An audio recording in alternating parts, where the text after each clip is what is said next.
Hello friends, എല്ലാവർക്കും മഹാലക്ഷ്മി സീരിയലിൻ്റെ latest എപ്പിസോഡിൻ്റെ റിവ്യൂയിലേക്ക് സ്വാഗതം. അങ്ങനെ ഉണ്ണിയാണെങ്കിൽ അവസരം മുതലെടുത്തുകൊണ്ട് മുത്തശ്ശിയുടെ സ്വത്തുക്കളെല്ലാം സ്വന്തം പേരിലാക്കുന്നു. കാരണമോൾ ഇതൊന്നും ഒരു കാരണവശാലും അറിയരുത് എന്നും ഇനി മോളെ മോൻ ഒരിക്കലും കരയിപ്പിക്കരുത് എന്നെല്ലാം മുത്തശ്ശി പറയുമ്പോൾ അതെല്ലാം ഏറ്റുകൊണ്ട് ഗൂഢമായിട്ട് ചിരിക്കുകയാണ് ഉണ്ണി ചെയ്യുന്നത്. പിന്നീട് കരുണയോടായിട്ട് മുത്തശ്ശി പറഞ്ഞു കൊടുക്കുന്നുണ്ട്, ഇനി മോൾ അവിടെ ചെന്ന് കഴിഞ്ഞാൽ അടങ്ങി ഒതുങ്ങി നിൽക്കണം.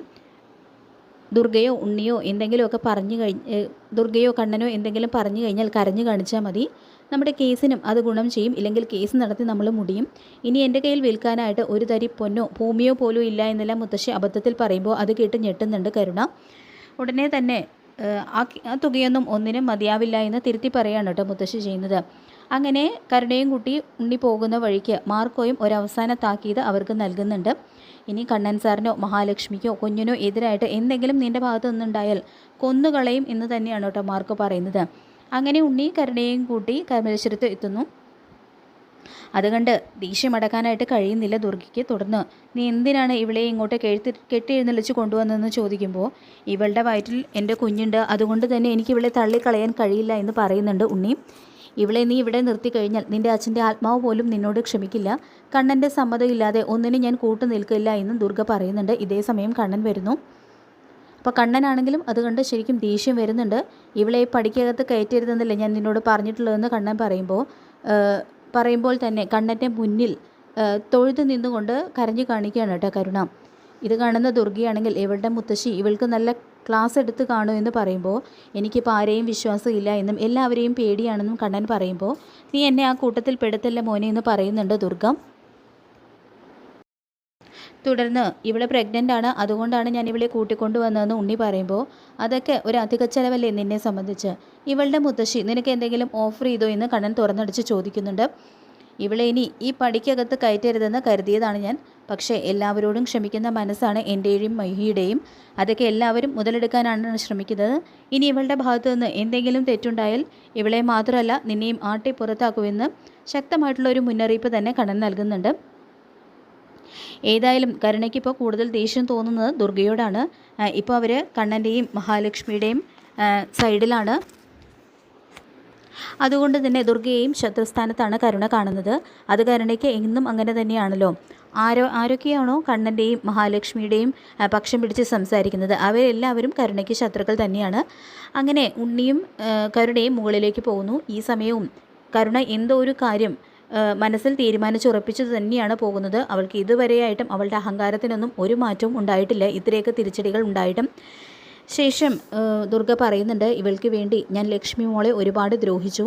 ചെയ്യാൻ പാടില്ലാത്തതും പറയാൻ പാടില്ലാത്തതും ഒക്കെ അവളോട് ചെയ്യുകയും പറയുകയും ഒക്കെ ചെയ്തിട്ടുണ്ട്. ഇനി അവളും കുഞ്ഞും ഇവിടേക്ക് വന്നു കഴിഞ്ഞാൽ ഞാൻ അവരെ പൊന്നുപോലും നോക്കുമെന്നെല്ലാം ദുർഗ പറയുന്നുണ്ട്. എങ്കിലും ദുർഗയെ പൂർണ്ണമായിട്ട് വിശ്വസിക്കാനായിട്ട് കണ്ണന് കഴിയുന്നില്ല. പിന്നീട് കണ്ണൻ മഹാലക്ഷ്മിയെയും കുഞ്ഞിനെയും കാണാനായിട്ട് ഹോസ്പിറ്റലിൽ എത്തുന്നു. കണ്ണനെ കാണുന്നതും കണ്ണേട്ടൻ്റെ രണ്ടാനമ്മ ഇവിടെ വന്നിരുന്നു എന്നും എല്ലാത്തിനും മാപ്പ് പറഞ്ഞു കുറേ കരഞ്ഞു. ഏതായാലും കണ്ണേട്ടൻ്റെ അച്ഛൻ ജീവിച്ചിരുന്ന സമയത്ത് അവർ കണ്ണേട്ടനോടും അച്ഛനെയും പൊന്നുപോലെയല്ലേ നോക്കുകയും സ്നേഹിക്കുകയൊക്കെ ചെയ്തത്. അതുകൊണ്ട് തന്നെ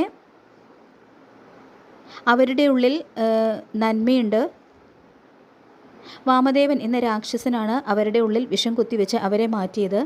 അവരുടെ ആ കരച്ചിൽ ആത്മാർത്ഥതയുള്ളതെന്നാണ് എനിക്ക് തോന്നിയത് എന്നെല്ലാം മഹി പറയുമ്പോൾ എങ്കിലും ആരെയും നമുക്ക് പൂർണ്ണമായിട്ടും വിശ്വസിക്കാൻ കഴിയില്ല മഹി.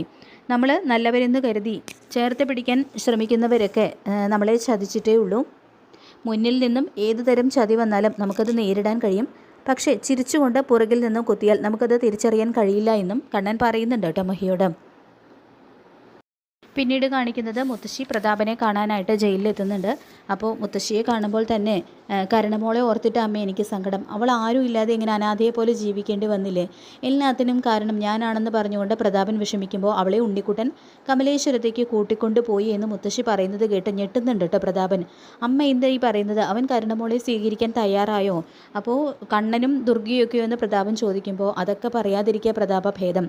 അതിനുവേണ്ടി എൻ്റെ വീടും പറമ്പും സ്വർണ്ണവും എല്ലാം അവന് കൊടുത്തു. ഇല്ലെങ്കിൽ നമ്മുടെ കുഞ്ഞ് ഈ സമയത്ത് വീട്ടിൽ നിന്ന് പോയേനെ. സ്വത്തുക്കളെല്ലാം കൊടുക്കാൻ തയ്യാറായതുകൊണ്ടാണ് അവൻ കരുണമോളെയും കൂട്ടി കമലേശ്വരത്തേക്ക് പോകാനായിട്ട് തയ്യാറായത്. ഇനിയിപ്പോൾ കണ്ണനെയും ദുർഗയൊക്കെ പറഞ്ഞ് മനസ്സിലാക്കുന്ന കാര്യമൊക്കെ അവൻ ഏറ്റോളും. അല്ലെങ്കിൽ നമ്മുടെ കുഞ്ഞ് നമ്മുടെ കാലശേഷം എന്ത് ചെയ്യും എന്നെല്ലാം മുത്തശ്ശി പറയുമ്പോൾ, ഇത് ചെയ്യുന്നതിന് മുൻപ് അമ്മയ്ക്ക് എന്നോട് ഒരു വാക്ക് ചോദിക്കാമായിരുന്നില്ലേ? അവനെ വിശ്വസിക്കാൻ പറ്റില്ല അമ്മേ, എല്ലാം കൈക്കലാക്കിയിട്ട് അവൻ കരുണമോളെ ചതിക്കൂ എന്നെല്ലാം പ്രതാപം പറയുമ്പോൾ, അങ്ങനെയൊന്നും ഉണ്ടാവില്ല എന്ന് നമുക്ക് പ്രതീക്ഷിക്കാമെന്ന് പറയുന്നുണ്ട് കേട്ടോ മുത്തശ്ശി.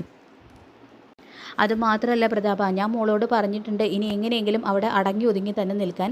അങ്ങനെ വന്നു കഴിഞ്ഞാൽ കണ്ണൻ്റെയും ലക്ഷ്മിയുടെയൊക്കെ മനസ്സ് മാറും. മാത്രമല്ല കണ്ണൻ നഷ്ടപരിഹാരം ചോദിക്കേണ്ട എന്നും തീരുമാനിച്ചു കഴിഞ്ഞാൽ നമുക്ക് തന്നെ അതുകൊണ്ട് ഗുണമുണ്ടാകാൻ പോകുന്നത്. അല്ലെങ്കിൽ കേസ് നടത്തി മുടിയും. കണ്ണൻ നഷ്ടപരിഹാരം ചോദിച്ചു കഴിഞ്ഞാൽ കോടികളൊക്കെയല്ലേ കൊടുക്കേണ്ടി വരുന്നത്. അതുകൊണ്ടും കൂടിയാണ് ഞാൻ ഇങ്ങനൊരു തീരുമാനത്തിലെത്തിയത് എന്ന് മുത്തശ്ശി പറയുന്നുണ്ട്. എന്നാലും ഇത് വേണ്ടായിരുന്നു അമ്മേ എന്ന് തന്നെയാണ് കേട്ടോ പ്രതാപൻ പറയുന്നത്. ശേഷം എല്ലാത്തിനും കാരണക്കാരനായ പ്രതാപനെ ജയിലിലിട്ട് കൈകാര്യം ചെയ്യുന്നുണ്ട് പ്രതാപൻ. നീ കാരണം എല്ലാം തുടങ്ങിയടാ. ഞാൻ ജയിലിലായി, എൻ്റെ കുഞ്ഞിൻ്റെ ജീവിതം പോയി, എൻ്റെ അമ്മയുടെ വീടും പറമ്പും വരെ നഷ്ടപ്പെട്ടു. എല്ലാത്തിനും നീ ഒറ്റ ഒരുത്തനാണ് കാരണം എന്ന് പറഞ്ഞുകൊണ്ട് വാമനെ കണക്കിന് കൊടുക്കുന്നുണ്ട് കേട്ടോ പ്രതാപൻ.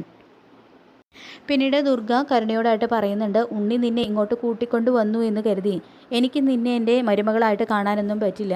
അങ്ങനെ ഞാൻ ചെയ്തു കഴിഞ്ഞാൽ എൻ്റെ വിശ്വേട്ടൻ്റെ ആത്മാവ് എന്നോട് പൊറുക്കില്ല. എൻ്റെ മൂത്ത മകനെ സ്നേഹിക്കുന്ന നിൻ്റെ അമ്മായിയമ്മയെ നീ കാണും. ലക്ഷ്മിയെയും കുഞ്ഞിനെയും ആയിരിക്കും ഇനി എൻ്റെ മനസ്സിൽ സ്ഥാനം. ഒരിക്കലും ഇനി എനിക്ക് നിന്നെ സ്നേഹിക്കാൻ കഴിയില്ല എന്ന് പറഞ്ഞുകൊണ്ട് കരുണയ്ക്ക് നേരെ പൊട്ടിത്തെറിക്കുന്നുണ്ട് കേട്ടോ ദുർഗ.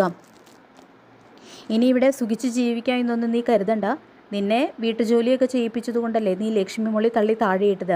ഇനി ഇവിടുത്തെ പണികൾ മുഴുവൻ നീ തന്നെ ഒറ്റയ്ക്ക് ചെയ്യണമെന്നും ദുർഗ കർശനമായിട്ട് തന്നെ കരുണയോട് പറയുന്നുണ്ട്. അപ്പോൾ എല്ലാം കേട്ട് ദുർഗയോട് പക തോന്നി പോകുന്നുണ്ട് കേട്ടോ കരുണയ്ക്ക്. എത്രയൊക്കെ തിരിച്ചടികൾ കിട്ടിയാലും ഒരു കൊലയാളിയുടെ മനസ്സ് തന്നെയാണ് കരുണയ്ക്കുള്ളത്.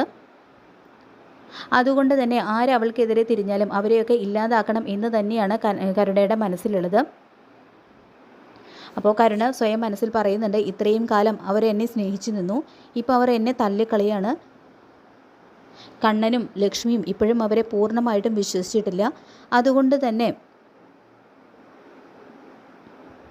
പക്ഷേ ദിവസം കഴിയും തോറും അതിനൊക്കെ മാറ്റം ഉണ്ടാകും. അതുണ്ടാകാൻ പാടില്ല.